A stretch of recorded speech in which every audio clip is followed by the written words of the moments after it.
Welcome to another episode of the Audio Barnyard podcast with Don Barnes. I'm Donnie Barnes. Today we have a guest, Steve Campbell, who has narrated over 100 audiobooks over the last 5 years. He is a full-time narrator. He's actually booked out at least 7 months in advance currently. He's had a rapid rise in this industry. And so in this conversation, we talked to him about his success and the foundations that he laid for that success early on. And that is a little bit of a pun because Steve started out in construction, and he was in construction for about 20 years, owned his own contracting business. And so we'll talk about that journey from going from full-time construction work to full-time audiobook narration, what working with old contractors taught him about audiobooks, and how he pitched his wife on giving up his contracting business, which was doing pretty well, to go into narrating. It was a fascinating conversation that he had with his wife, and you'll hear about that in just a moment. As always, we're brought to you by VOJumpstart.com, where we show you a ready-made system, setup, and processing stack that can increase your audio quality and dramatically cut your editing and processing time. You can learn about that over at VOJumpstart.com. So, Don, I know you worked with Steve about 5 years ago when he was just getting into this, when he was still exploring. You helped him set up his processing stack, set up his technology with Studio One and RX. What did you notice about Steve right away? Well, Steve was fascinating to me because you could tell he was a guy on a mission, but he had some wisdom about him that was unusual for somebody brand new in this business. But I think it comes from in his other business. We would do things late at night. I was always working late with him. He was on the East Coast, I'm on the West Coast. And I always noticed, okay, he wanted to do something 7, 8, 9, his time at night. So it's like, hey, you'd work consistently at night, and he'd just say, well, yeah, I worked the full day. I was out working as a construction. I was doing drywall today. And he started telling me about some of these old guys. Some of them have great wisdom, but they're not using the new tools. And so when I got into for the audiobooks, I just want to know how to do it right. And I want to make my investment to be the best I can be, because I see these old guys doing things where you go, well, they're making money, but boy, do they ever work hard. And he said, I don't want to end up where they're at when I'm at that stage in life. And once he started working with me for just a little while, and then I find out now he's working with Sean Pratt. So he was doing this dual track that he was still getting. He wasn't even done with getting his tech stuff set up, and he was already doing both tech. And then he had hired a coach to do performance. So it's like, okay, this guy has some, hard fought wisdom about making a business work. And he went far beyond what most people do, which is dipping their toe in the water. And I didn't know about his backstory and why he was doing that. And he tells us in this episode. It's pretty cool. Well, I was very impressed with this guy early on. And I'm just blown away at how far in advance he's booked out today. Yep, it was a great conversation. You're going to enjoy it too. So enjoy our conversation with Steve Campbell.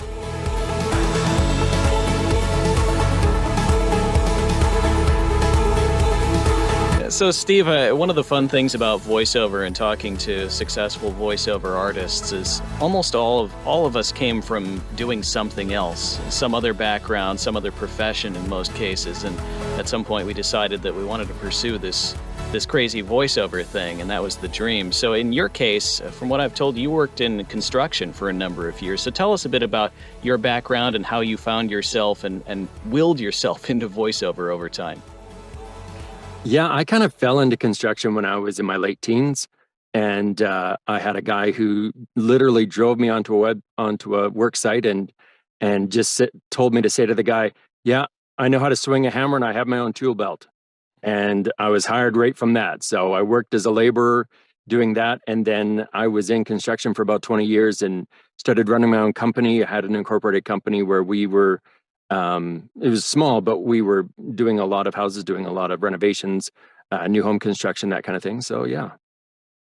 And at what point did you decide that, or how did you hear about voiceover, audiobook narration, and when did you decide that this is what I want to pursue? Well, I had done a lot of acting and stuff when I was younger, but I was one of those people that was too practical to believe that I could actually make it in Hollywood as an actor. So I put that aside after, high school and doing a little bit of touring just after high school. And then while I was in construction, the lion's share of what I did was in taping and drywall. And for the most part, when I was doing that, there was a lot of times when it was just me in a house by myself. And I got really tired of listening to the same 400 songs over and over and over again as you're in there for 10, 12, 14 hours a day. So I thought, you know what? I could be improving myself during this time. Why don't I listen to some audiobooks? And so I did that. And I had some books that were educational and good. And then I was like, I need something to just kind of bring my mind away from what I'm doing so I can just pretend that I'm somewhere else. And so I was listening to a lot of fantasy and different books that I had been meaning to read, but I never had the time because we had 2 young children at home. And I was working all the time and doing invoicing and quoting and stuff when I wasn't on the tools. So that's when I started listening to, I think the first series I started was The Wheel of Time that I had read already, but then stopped when Robert Jordan had passed and then it was being taken over. And I was like, it's hard to reread this whole series every time a new book comes out. I'm going to wait for a little bit. And then I was like, oh, audiobooks, I can listen to them and they're really long. So it'll take me a while to get through them. And I just fell in love with the whole process of how narrators created this movie in your mind. And I thought it was amazing and incredible. And I just started getting more and more excited about it and more passionate about what they were doing. And then I would go home and I would read to my boys and I would try and do voices and I would try and do things as I was reading to them at night. And they would get mad at me because they're like, Dad, that's not the way that Pegasus sounds anymore. You need to do it like the way you did before. And I'm like, all right, what did I do before? Oh, okay.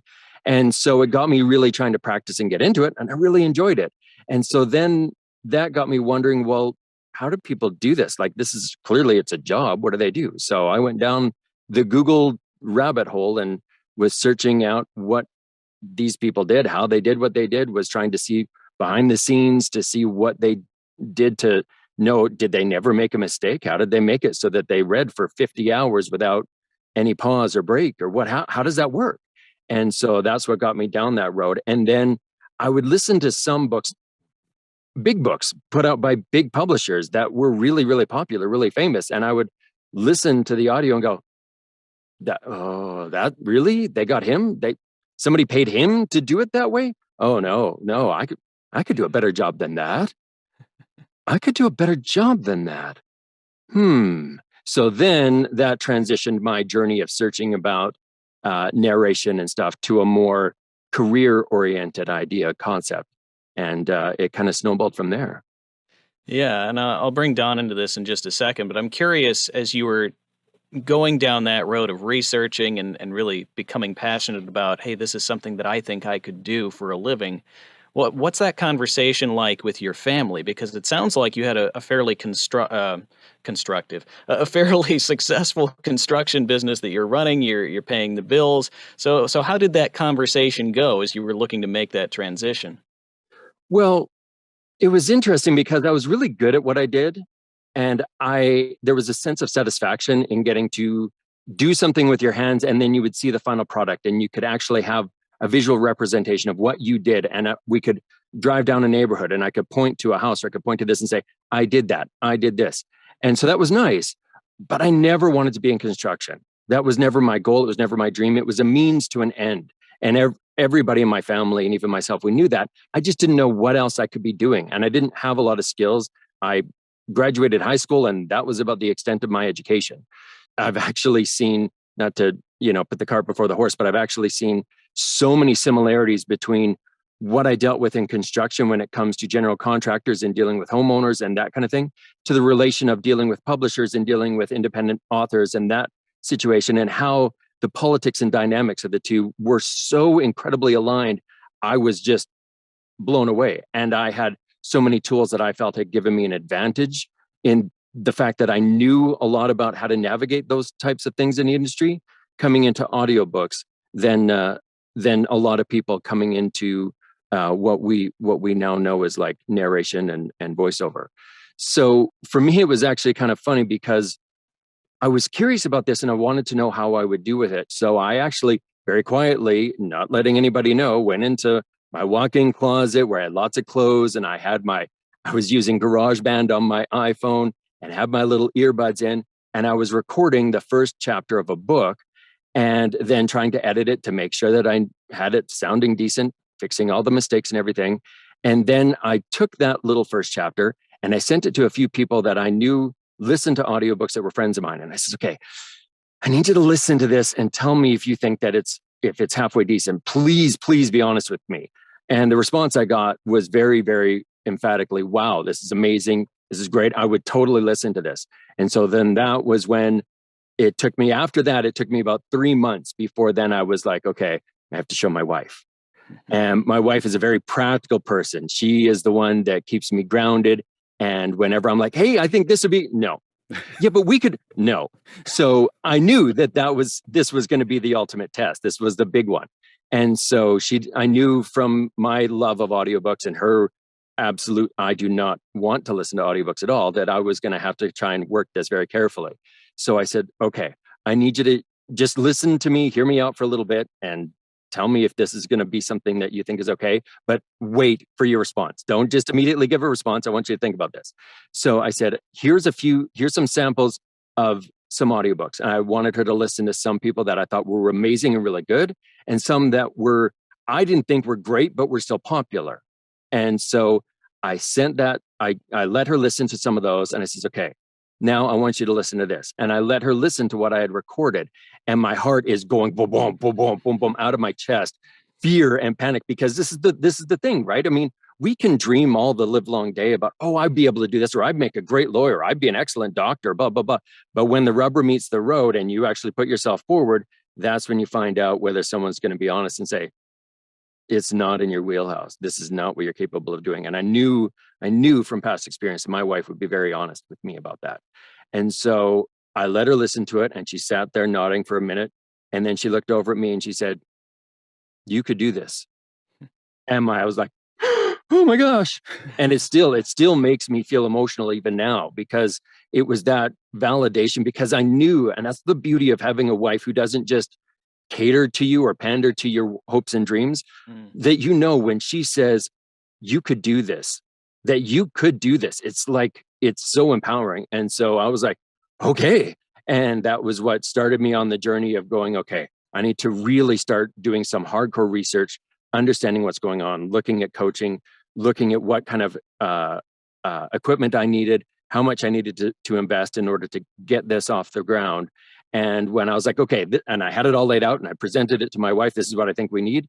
And she said, okay, but you're not paying for it with this. You got to sell some of your other hobbies and ideas and things that you've said, I'm going to buy this, I'm going to do this, and I'm going to start playing guitar, and I'm going to and sell some of those things that you haven't used in a year, 2 years, 5 years, then take that money and buy the equipment with it. So that's what I did.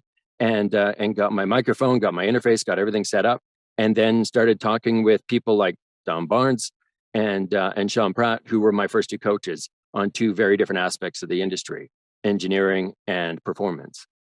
I got to chime in here. Just funny.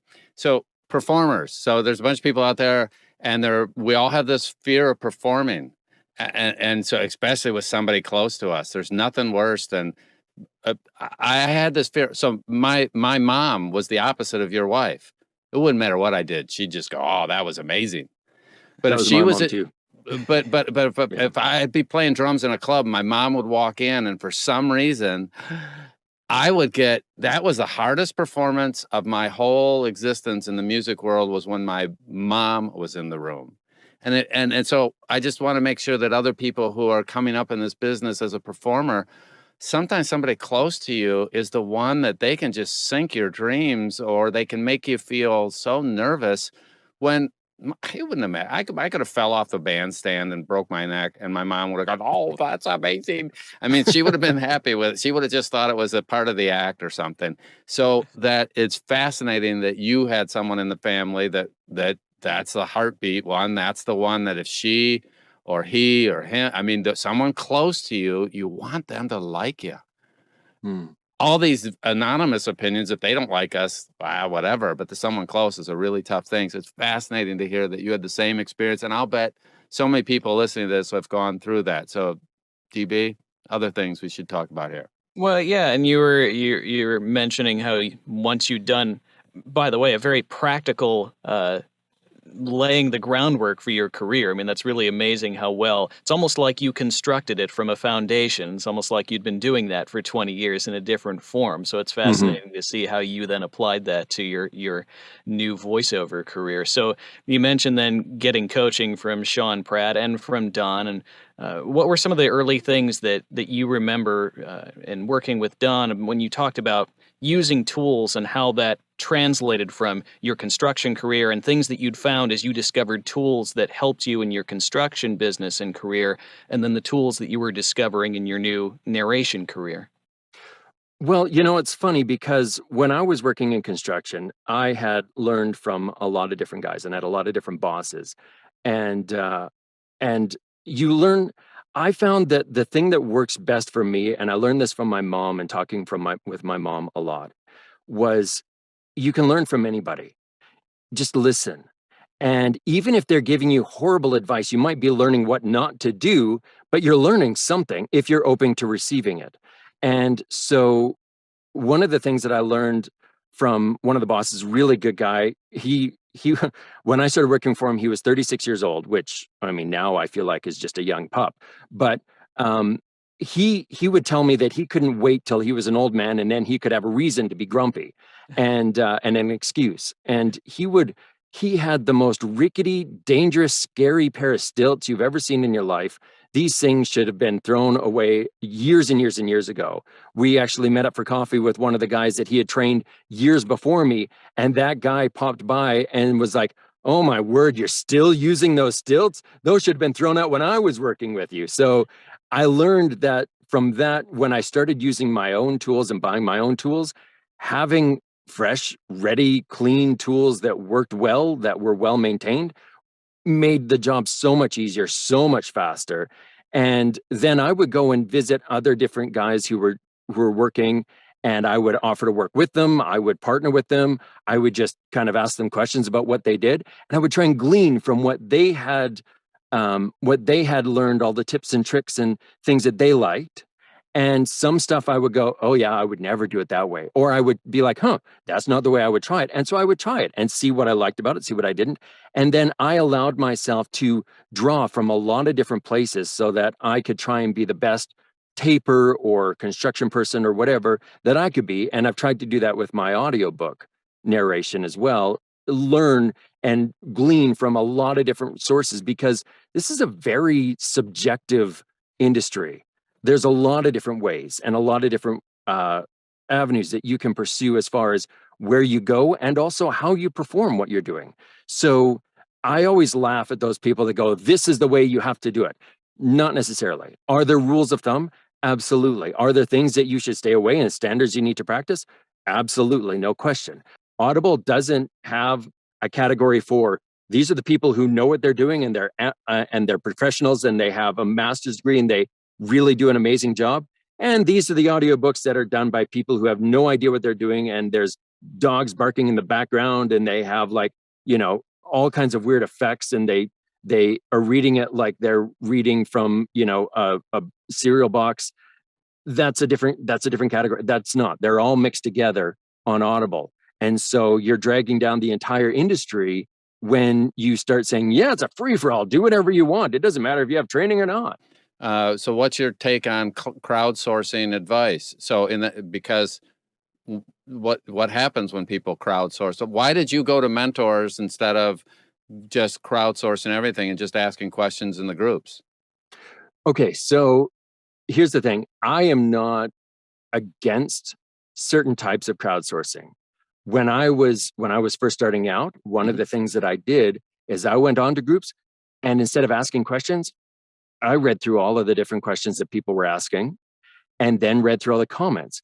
And that gave me a broader perspective of maybe they were asking questions that I wanted to ask, but they're really bad questions to ask. And then I let them be the one that got lambasted by everybody saying, "You don't ask that and you don't say that and don't do that." And I'm like, "Oh, okay, well, clearly I shouldn't be asking that." So it saved me a lot of humiliation and shame by reading some of those, maybe what we think are silly questions and or things that are asked that is like, "Hey, I saw one question where it was like, can I record like I did? with my iPhone and ear pods. And it's like, no, you can't record an actual audiobook like that.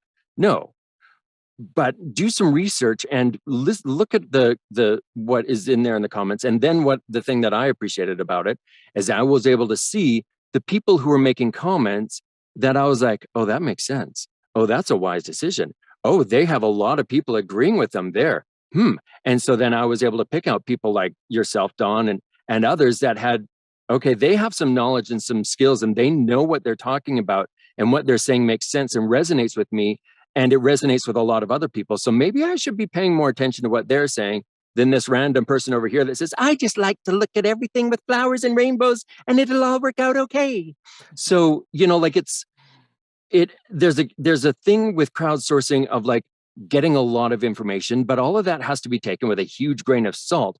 Then once you have that basis, you can go to your mentors and go, you know what I read, you know what I saw someone did. And then you're asking the people who you trust to be like, what do you think about this? And then they go, oh no, that was really bad. And this is why. And now you know. So I don't think that crowdsourcing is horrible and awful and you should never do it, but it shouldn't be your only means or way of getting information by any stretch. Yeah, definitely. And when it comes to the tools that you use now in voiceover, and Don and I say all the time, like people don't have to use Studio One, they don't have to use RX. There are plenty of people that succeed using all kinds of tools in this industry. But in your case, how have your tools made you better? And what parallels have you seen from that to your old construction life? Thanks for bringing this back, because there was something that I wanted to mention that I got on my trail and I forgot about. One thing that my dad told me when I was starting out in construction and I was talking about getting tools when I was getting set up for myself is he said, this is your career, this is your job, and this is how you earn a living to make money for your family. So why wouldn't you set yourself up with the most chance for success by making sure you have the best tools that you can for the job? Invest in yourself, essentially. And I was like, that's a really good point. And so, and I get it in the fact that when you're starting out with something and you don't know if it's going to make you money, you're trying to do it as cheaply and as affordably as you possibly can. I understand that. But if you're serious about something and you believe that is something that you're going to be pursuing, you're going to want to invest in yourself. Because if you don't invest in yourself, or you don't believe in yourself enough, or what you're doing enough to invest in yourself, how can you expect anyone else to invest in it? Really? And so when it came to the tools of the trade, one of the things that during my research and time of looking through all of the comments and people going, for example, using DAWs as an example, Audacity was like, hey, it's free, it's easy, it's free, it's easy, it's free, it's easy. And there was a lot of people going, yeah, but it doesn't set you up for success later on. And so I had tried using Audacity and looking at it very, very early. I mean, like, you have to understand that when I was starting out and looking at all this stuff and coaching with Don and coaching with Sean, it was 7 months before I released my first audiobook after that. And so during that time was when I was learning about, okay, Audacity has some stuff that I'm not really feeling really good about. And I saw that people were using the click method and how long, and I was curious about that. And I was like, okay, well, that kind of makes sense. And yeah, you can stay in the moment and you can whatever. But then I would sit down and I would watch an interview with, say, Dawn and Amanda Rose Smith that they did. And they were talking about the reasons why you would want to use punch and roll and what that would mean and how that would look. So it's like, okay. And, oh, it's non-destructive. And, oh, it's okay. Well, yeah, it's a little bit more money, but it's not, I'm not paying $400 for a DAW. I'm paying $70 for a DAW, $80 for a DAW. Really, for the amount of what I'm seeing of what these experts are saying, oh, this is going to make it that much easier for you. That saves you money down the way. Yeah, you might have to invest a little bit more at the beginning, but the amount of time and effort and energy it saves you down the road is astronomical. And I had a great example of this in the fact that I chose to go that route and buy Studio One and get the training from Don and learn how to do punch and roll correctly and have it all set up so that I could do my stuff. And I was blown away from what I had tried to do, my fledgling little attempts with Audacity at the beginning to this and going, this is so much easier and better now that I have the hang of it. Yeah, there was a learning curve to it, but it was amazing. It was phenomenal. And I had help learning that curve from Don. And so then I had another narrator friend that I had been talking with, and we were both kind of started around the same time, and she had been using Audacity this whole time, and she had 6 months of using Audacity and creating books, and she's like, I'm so fast with this now, I wouldn't want to have to change. And I'm like, but it's going to make it's so much better, I promise you. And she resisted for 3 months. I was trying to convince her to switch over, to get away from the click method and Audacity, and say, you need to do that. And she's like, oh, I don't know. Finally, she broke down and she tried it. And I talked to her about a month or 2 months after she had gotten it. And actually, she worked with Dawn to learn a little bit more about how to do it. At the beginning, she was frustrated because it took her a little bit longer than what she was used to, because she had done her way that worked for her, sort of, for 6 months. So she had a method down, but there was a ceiling as to how far she could get that to go for her. And then she tried this method. And in the beginning, it was a bit frustrating because now she's having to learn something new that she feels like she already knew already. And then she's like, oh, wow. And so I talked to her about a month afterwards, and she's like, oh my goodness, why didn't you get me to do this sooner? And I was like, I tried. And she's like, oh, so much better, 1,000 times better. Why did I wait so long? And I was like, I know, I tried to tell you. But the longer you wait feeling like, well, this is working for me, the longer it's going to take you to feel frustrated when you're like, I have to, because then you have to turn back and be like, baby steps again, when you've already felt like, now I'm crawling and I'm walking, now I have to go back to crawling again. This is frustrating for me. So the sooner you make the transition to, okay, this is the best way to do this, or this is the way that is going to leave me without a ceiling, then the better it is for you. And then the less you're going to be frustrated, because you're going to have to learn. So why not learn all the best practices at the beginning, rather than learn a sort of scab it together way and then be used to that, and then have to go back and relearn something that you felt like you already learned, and you're just like, oh God, I got to do this again, seriously? So yeah, no, I'm a huge proponent for getting the best tools you can for the job. Now, is there a reason to get the most expensive mic and the most expensive thing out of the gate? Not at all. But get stuff that's going to work for you, and look at what there's so much information. You guys put it out there. So many people put it out there that's for free, that says, hey, on a budget, these are the best things that you can do. And people go, well, yeah, but it's more than my $25 mic that I already have. Yeah, but Well, were all the tools in construction free? the ones that were not worth having. Okay, I'm just every business has some investment. Oh, yeah. And then you can start off, and you could have used cheap tools in the construction. You could have gone to Home Depot and bought the consumer grade, whatever you needed. But there's reasons that you invested, I assume. You tell me. Yeah. You would probably invest in a tool that might cost you an extra 20%, but then would last you and be something that you use for years, as opposed to getting the cheapest item. Did you always buy the cheapest tool that you could get? No, not at all. I would look for the one that was going to be most effective to the job that I was going to do. And I usually ended up erring on the side of, I would be willing to try new tools, more expensive tools, or things that were coming out on the market, because I was always looking to increase my efficiency and be better at my job. Okay. And so I was willing to try tools that, like, there were some tools that I would try a number of times, and I would think, oh man, this thing's garbage, it's junk. And then it would sit in my garage for 2-3 months. And then I would look at it and be like, oh, I wasted money on that or whatever. And then I'd be like, I'm going to give it one more try. And I would try it again. And that time that I took a break away from that tool and thought about all the things that I didn't like about it, or all the different ways, and then wondering what I could do to make it work for me, then I would try it again and be like, wow, this thing actually does really, really well at what I need it to do. And it has incredible applicability and great uses that I can use it for. And sometimes there were tools that I would try out and I'd be like, yeah, you know what, this just isn't working for me and my method. And so I would be okay putting that away. But I would rather risk putting an investment into something that might not pan out than have it something where I wasn't willing to try something new ever, because then it left me stagnant. And I saw so many guys in construction who had been doing the job for 20, 30 years, and they used the same tools and they had the same method, and it worked for them sort of, but the amount of time it took them to do a house, whereas compared to what I could do with a tool that I had bought or that I had used, and I was able to whip it along, and they would come into my job site and be like, how in the hell did you do this so fast? Well, it's because I tried all of these different methods, and then I stuck with them long enough to make sure that I knew what was going on. I had a guy that I worked with that had been a 25-year man, and I showed him one of the ways that I had done this particular, it was taping angles in the house. And he tried to do it. He was like, okay, I'll try it. Sure. Yeah, I'll try anything. So he tried it, and he did it for maybe half a house. And he's like, yeah, I gave it the college effort, and no, it doesn't work for me. I don't like it. And I was like, What? for half a house? How are you gonna?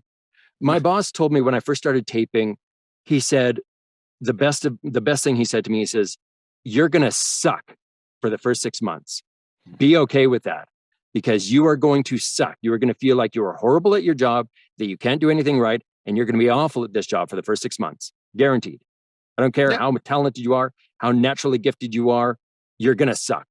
You're going to feel like the tools are sentient and that they are literally actively working against you while you're trying to do this job. That's not the case. It just takes time. So be patient and work through that, because you will eventually get it. And he was right. And so that's the way I've looked at it, is like, I got to allow myself to suck so that I can suck until I don't suck anymore. Yeah, all performers go through that. That's just that's the normal trajectory for everybody who cares about doing good things, is that they start off and they don't necessarily do well at the beginning, or the first time they try something, it may not work for them. I mean, the first impression thing in this business kind of cracks me up sometimes, that somebody will try something for 2 days and go, well, that doesn't work for me. It's like, yeah, but it works for thousands of others. And depending on whether you do it for a little bit or not, makes a big, big difference. So see it all the time. Yeah, and I want to wrap up our conversation just kind of exploring that concept a little bit more, Steve, because we see it all the time too, where tools like RX and Studio One weren't really around and available to voiceover and audiobook narrators 10 years ago, even 5 years ago. They weren't nearly as advanced as they are now. And so that is one of the common objections that we often hear. Well, I've never used it. It's not, I've always used these other things and it's worked perfectly fine for me. Why should I take the time and effort to change now? In your experience, both in construction and in voiceover, how did you determine what the difference is between a tool that you legitimately decide you don't have a use for after you've really given it a try, versus like, what's a good objection to using a tool versus a bad objection to making a switch? I think it really all comes down to time, really, because you can have a great tool that you've not used before and you don't know how it works, and you try it and you're like, this is horrible. I can't figure this out. It doesn't make any sense to me. I'm just done and I'm frustrated, and you walk away from it. Whereas if you had either, and usually both, given it a little bit more time, or talk to someone who seems to know how that tool works really, really well, and they seem to be able to use it to great effect, ask them about it, find out about it. Take a little bit of time with them and have them show you why that's amazing to them, why they think it works, and what they've done with it.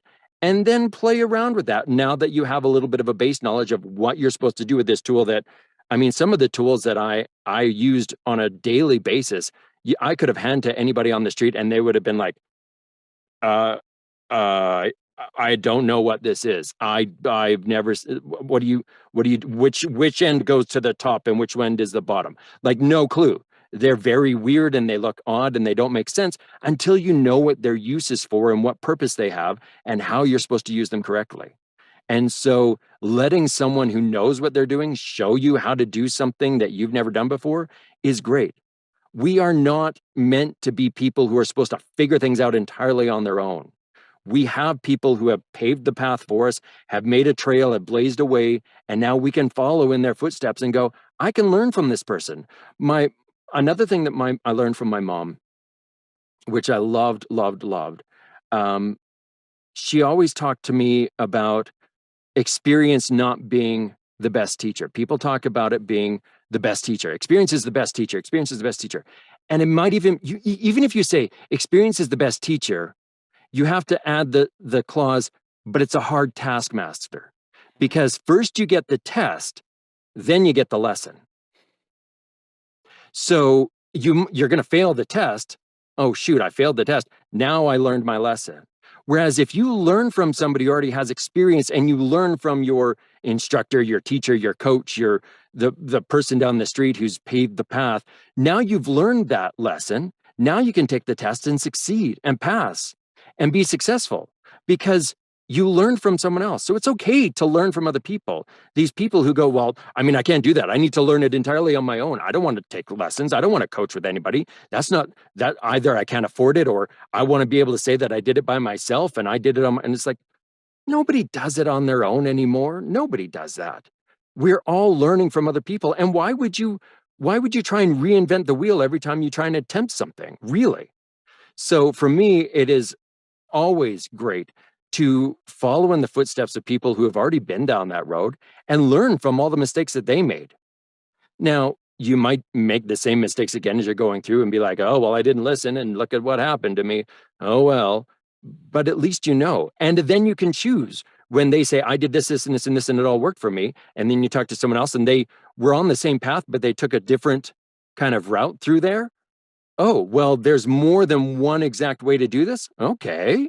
Now we're getting a little bit of a version of like, okay, we're trying to get from point A to point B. And one person does it in a straight line. This person did like this roundabout curve. This one did an S through everything. And you get, when you listen to all of those people, now you have a broader perspective of just, instead of this tiny little path with this little lamp of one person who told you how to get from point A to point B this way, and this is the only thing you know, now everything is lit up and you have a macroscopic view of where you're trying to go. And then you can decide the best path for me in this is to do this. And it might be a combination of all the things that you learned from all the different people that you learned from, rather than just being like, I'm going to follow this one person and do exactly what they did the whole way through, or saying, screw the light, screw the map. I'm just going to barrel ahead and I'll find it because I have a great sense of direction. You might eventually get there. Yeah. Granted, but here's a couple of interesting examples. If you really want to see an example of that, decide that you're going to bake bread. And most of us have had bread over our lives. But if you've never baked bread, I think it's only, a lot of breads might be a half dozen ingredients total. I mean, salt, flour, I don't even know what they are.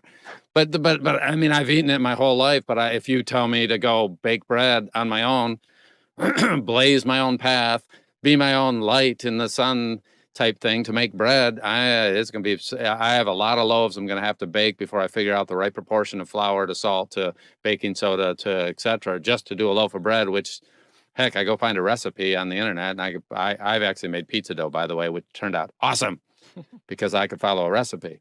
Awesome. And so if I really wanted to be good at it, I'd follow the recipe to begin with, and then I start adding my own stuff. Tools are fascinating to me because a great tool should have some depth that I don't even know what you could do with that tool to begin with until I see Steve. The way he uses a tool, I realize, oh, I mean, I look at it and I can't figure out which end to hold it. And now I can watch him and go, there's how I'm supposed to hold it. And now look at the results he's getting. That's amazing. What am I doing different? And then, you can work your way through it. But if you know what you want to do, that's helpful. I want to bake a loaf of bread. What are all the ingredients in it? I don't even know. I mean, I just eat the crap. So it is fascinating that if I had a mentor, I could sure bake a loaf of bread easier. Even just getting a recipe is a better starting point than me trying to figure it all out myself for all the other things that I'm doing. Yeah, exactly. And even if you get a recipe and it shows you step by step, you can follow it that first time and be like, okay, I followed this exactly, and it didn't turn out right how I wanted it to do. Now, maybe that's because you didn't follow the recipe. By the way, sorry, just to interrupt you. Did you watch me bake bread?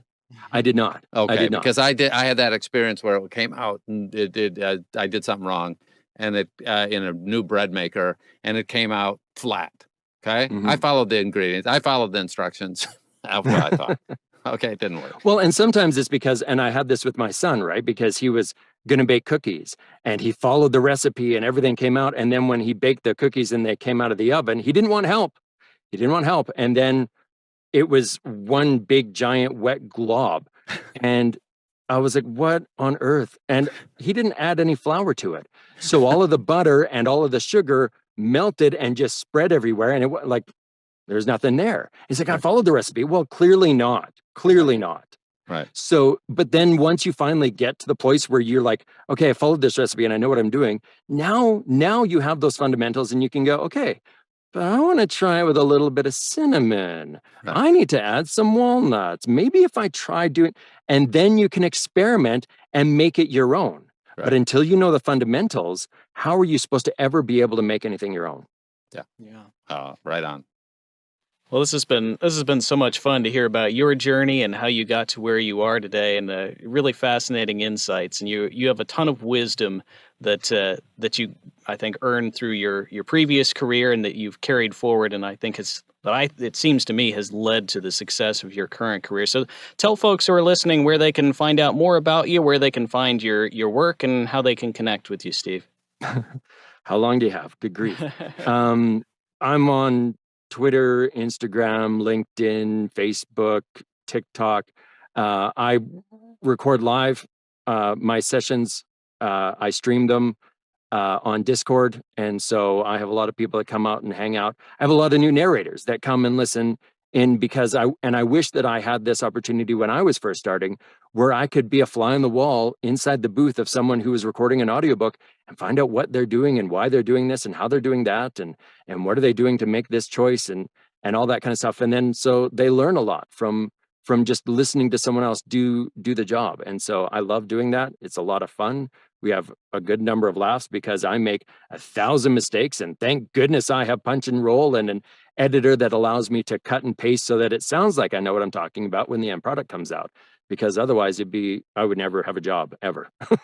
So yeah, it's those are the main places that people can find me. Yeah, so Google Steve Campbell Narrator probably would be the best way of finding you, right? Yeah. My website should come up on Google, and I think I have links to all of my social media stuff on there as well. Awesome, and it's Campbell, Campbell. Yes. If you're listening to the audio, not seeing the video. My website is stevecampbellsvoice.com.